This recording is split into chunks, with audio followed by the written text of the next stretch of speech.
श्री प्रवीण कुमार।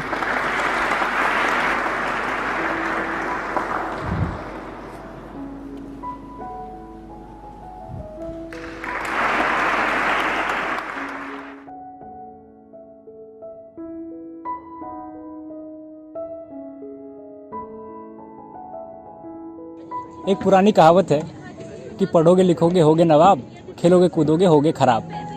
इस कहावत को पूरी तरीके से बदल के रख दिया है अपनी मेहनत, लगन और दृढ़ता से श्री प्रवीण कुमार जी ने। बहुत बहुत नमस्कार। मेरा नाम है आयुष कुमार झा और मैं मोतीलाल नेहरू कॉलेज का BA पॉलिटिकल साइंस ऑनर्स का सेकेंड ईयर का स्टूडेंट हूँ और मैं आप सभी का स्वागत करता हूँ चुनाव नामा के इस नई सीरीज़ में जिसका नाम है हार्ड वर्क बोले तो सक्सेस।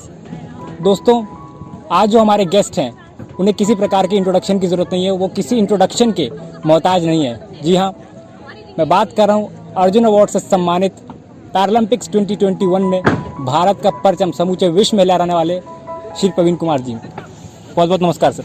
थैंक यू सर, सबसे पहले मेरा आपसे सवाल ये है कि आपका बचपन किस प्रकार से गुजरा? क्या आपने पहले ही सोच लिया था कि मुझे खेल में ही आगे बढ़ना है या फिर बाद में आपने कभी सोचा है? नहीं, मेरा बचपन में कोई प्लान नहीं था। मैं सोच रहा था कि मैं कोई जॉब कराऊँ कोई अच्छी सी।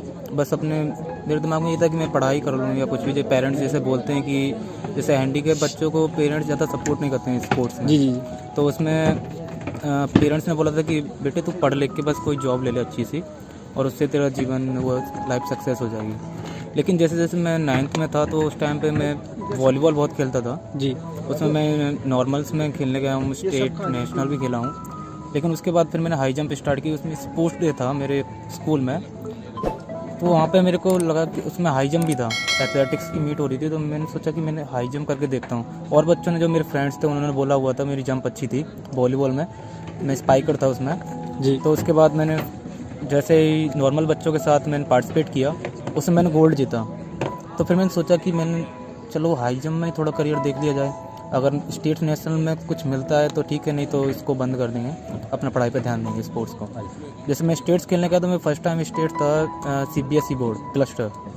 नॉर्मल्स के साथ कंपटीशन था मेरा, तो उसमें मेरा सेकंड प्लेस थी। लेकिन चीटिंग, कुछ मार्किंग में, राइटिंग में प्रॉब्लम हुई थी जिसकी वजह से मैं थर्ड हो गया था। मेरे को कोई प्रॉब्लम नहीं थी, मेरे को ये नहीं था कि मैंने सेकंड से थर्ड हो गया। मेरे को बस ये था कि मेडल तो पड़ा यार, सेकंड और थर्ड हो। मेरे को इतनी जानकारी नहीं थी कि मेडल फर्स्ट सेकंड थर्ड होता है। मेरे को ये पता था कि मेडल पड़ा है बस। तो मैंने पेरेंट्स को बताया कि मेरा ये मेडल आया है। तो पेरेंट्स ने बोला हुआ था मेरे पहले से कि अगर मेडल नहीं आएगा तो वो स्पोर्ट्स नहीं करेगा। मैं बोला ठीक है, स्पोर्ट्स में नहीं करूँगा, तो एक बार खेलने तो। जब मैं खेलने गया तो उसमें ब्रॉन्ज पड़ा। लेकिन नेक्स्ट टाइम मैं क्लस्टर फिर खेलने गया, उसमें मेरा गोल्ड पड़ा। फिर मैं नेशनल खेलने गया छत्तीसगढ़, उसमें मेरा गोल्ड पड़ा। जो फर्स्ट टाइम खेलो इंडिया हुआ था नॉर्मल का जी जी, उसमें भी मैं खेलने गया था। उसमें मैं कुछ कर नहीं पाया था। मैं दिल्ली में हुआ था जवाहरलाल नेहरू स्टेडियम में। कुछ प्रॉब्लम्स हो गई थी, तबीयत बेकार हो गई थी, जिसकी वजह से कुछ नहीं हो पाया। 75 करके मैं बाहर हो गया था। लेकिन जो स्टार्टिंग की थी वो स्कूल से स्टार्टिंग की थी। और जो पैरालंपिक्स में आया हूँ वो मैं 2018 से आया हूँ। 2018 के लास्ट में मेरे को अभी भी याद है कि मैंने 26 अगस्त को ट्रायल दिया था सर को, और मैं 17 अक्टूबर 2018 में सर के पास आ गया था। और हमने जो एक्चुअल ट्रेनिंग जो स्टार्ट की है वो 2019 जनवरी से की है। जो टेक्निक्स, फोसोरी फ्लॉप, वो सारी चीज़ें हमने जनवरी से स्टार्ट की 2019 में। तो उसमें टेक्निक भी है, पैंडेमिक भी है, उसके बाद इंजरीज भी हैं जी, उसके बाद ये मेडल है। पैरालंपिक्स के लिए जब एक देश से दूसरे देश में जाते हैं सर, वहाँ का रहन सहन अलग होता है, कल्चर अलग होता है, और पर्टिकुलरली कोविड का समय था तो बायो बबल की अपनी चैलेंजेस होते हैं। सर, आपने कैसे उन सभी चैलेंजेस को ओवरकम किया और ये मेडल तक पहुँचने का कैसा सफ़र था वहाँ पे, इसको बताइए ज़रा। जब मैं टोक्यो पहुँचा था तो बस मैं कोशिश कर रहा था कि अपने आप को उस मौसम में ढाल लूँ, कि जो वहाँ का मौसम था बिल्कुल सेम ही था, लेकिन थोड़ा हॉट था, बारिश भी हो रही थी। तो जैसे हम आए थे तो थोड़ा ठंड था, ठंड से निकल के आए थे, थोड़ी गर्मी, फिर बारिश में मैंने कभी प्रैक्टिस नहीं किया जी। तो वहाँ पे थोड़ी प्रॉब्लम्स आई थी, लेकिन ज़्यादातर मेरा फोकस बस अपने मेडल और अपनी हाई जंप की टेक्निक पे था जी, कि जो करने के लिए आया हूँ वो करना है। कोई एक्सक्यूज नहीं, कुछ नहीं। एक्सक्यूज दूंगा तो कोई एक्सक्यूज नहीं सुनेगा, बस ये सुनेगा कि प्रैक्टिस नहीं की है या फिर वहाँ पे जाके मौज मस्ती की, इस वजह से नहीं आया है। बिल्कुल। तो एक्सक्यूज़ देना तो मेरे लिए ना के बराबर है, मैं नहीं दूंगा एक्सक्यूज कुछ भी। बस ये था कि मेरा फोकस था कि मेडल लेके आना है और कुछ नहीं करना है। और महामहिम राष्ट्रपति जी से जब आपको अर्जुन अवार्ड मिला तो उस क्षण के बारे में ज़रा बताइए, उस समय में थोड़ा आप नर्वस थे या फिर उस समय के बाद आपके लाइफ में क्या क्या चेंजेस आए, वहाँ से क्या टर्न्स आए, उस बारे में थोड़ा बताइए। मैं जब अवार्ड लेने के लिए गया था तो एक प्राउड फीलिंग थी अपनी फैमिली के लिए। मुझे ये भी नहीं है कि मैं एक अर्जुन अवार्डी हूँ या फिर ओलंपिक मेडलिस्ट हूँ। मैं अभी भी वही फील करता हूँ जहाँ से मैंने अभी स्टार्ट किया था, जो पहले था एक नॉर्मल इंसान। मैं वहीं से स्टार्ट करता हूँ, मैं वही चीज़ रखना चाहता हूँ आगे भी, क्योंकि ये जैसे होती है ना सक्सेस, कभी कभी माइंड पे बहुत चढ़ती है। बिल्कुल। मैं उसे चढ़ाना नहीं चाहता हूँ। मैं ये नहीं सोचता कि मुझे राष्ट्रपति से ये अवार्ड मिला है या फिर मुझे पीएम ने भी और योगी आदित्य जी ने भी मुझे सम्मान दिया है। मैं ये नहीं सोचता हूँ। मैं ये सोचता हूँ कि तू अभी वहीं है जहाँ से स्टार्ट किया है और इसे स्टार्टिंग पॉइंट। ये बड़ी बात है सर, बहुत बड़ी बात है। मेरा अगला सवाल है आपसे कि आपने हाई जंप की स्पर्धा में T44 कैटेगरी में ये जब आपने सिल्वर मेडल जीता आपने, तो सर इतने सालों की मेहनत, लगन और त्याग भी रहता है इसमें बहुत। तो जब अल्टीमेटली आपको फ्रूट जब मिलता है, जब आप अचीव करते हैं और देश का तिरंगा आपने लहरा दिया इतने बड़े स्तर पे, सर उस समय जो एक स्पोर्ट्समैन के लिए जो फीलिंग आती है, जो प्राउड मोमेंट होता है सर, उसको कैसे एक्सप्लेन किया जा सकता है?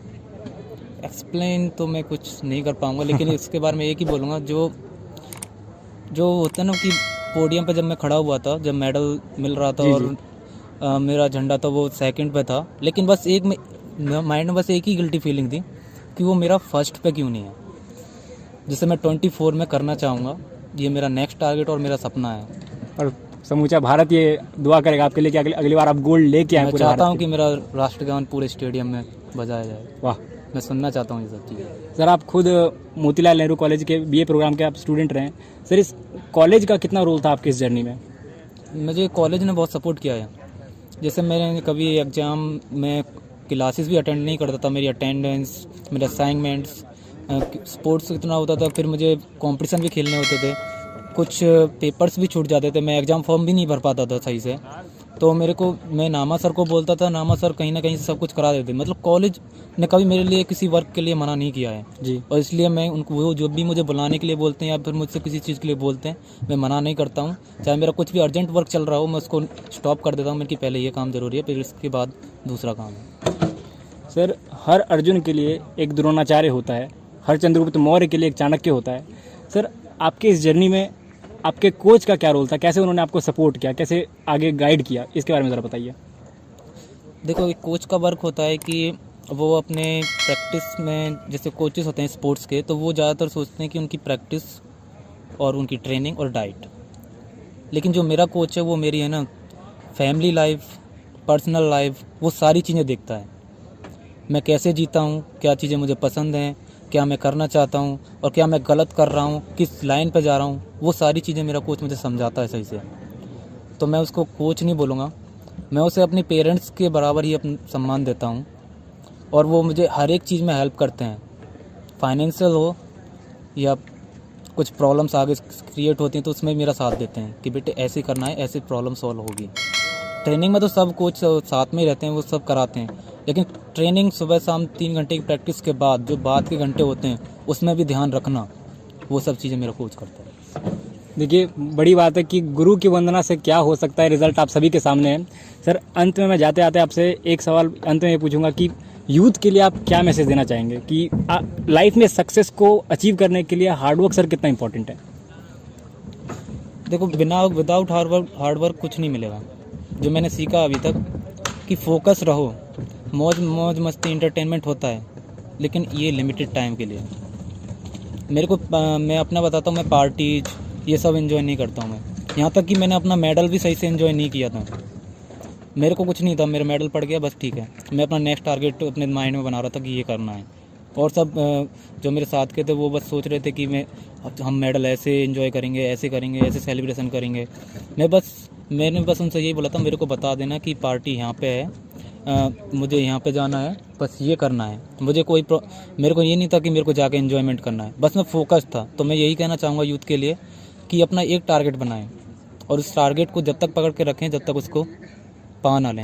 और जैसे कि आप प्रॉब्लम्स सोचते हैं कि नहीं होगा, कभी का माइंड में आता है ना कि आप बहुत नज़दीक होते हैं, लेकिन उससे कुछ प्रॉब्लम्स ऐसी क्रिएट हो जाती हैं कि आप आगे नहीं बढ़ पाते हैं जी। फिर आपको ऐसा लगता है कि अब नहीं होगा, नेक्स्ट कुछ चीज़ और कर लेंगे। लेकिन वही चीज़ होती है, अगर उस चीज़ पर आप एक कदम आगे बढ़ा दोगे ना, सक्सेस आपके घुटनों में होगी। बहुत बहुत शुक्रिया सर आपका बहुमूल्य समय में देने के लिए। तो ये थे श्री प्रवीण कुमार जी, जिन्होंने पैरालंपिक्स 2021 में सिल्वर मेडल जीत के भारत का परचम समूचे विश्व में लहरा दिया। आप लोग इसी तरह हमारे साथ बने रहिए। बहुत जल्द आपसे मुलाकात होगी एक नई शख्सियत के साथ अगले इंटरव्यू में। तब तक के लिए अपना और अपने चाहने वालों का बहुत ख्याल रखिए। बहुत बहुत धन्यवाद।